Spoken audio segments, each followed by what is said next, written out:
Bəzən ata-ana heç günlərlə yadıma düşmür. Amma dünyasını dəyişəndən sonra 40-ına qədər indi dini camiyyədə olanlar Nohə Mərsiyə qoyur. Biraz o bir aləmdə olan Seygahdan, nə bilim də bir qəmli muğamatlardan ana məsələn muğamı qoyur, ata Seygahı qoyur.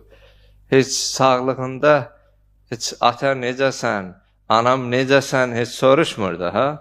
Amma 40 gün statusunda baxırsan ki, elə adamın gözyaşı dayanmır. Adam elə ahuzar eləyir. Gedir bir qəbrin üstündən bir şəkil çəkdirir. 20 ildir sağlığında bir dəfə heç anası ilə, atası ilə bir selfie eləyib, bir şəkil çəkdirməyib. Ha?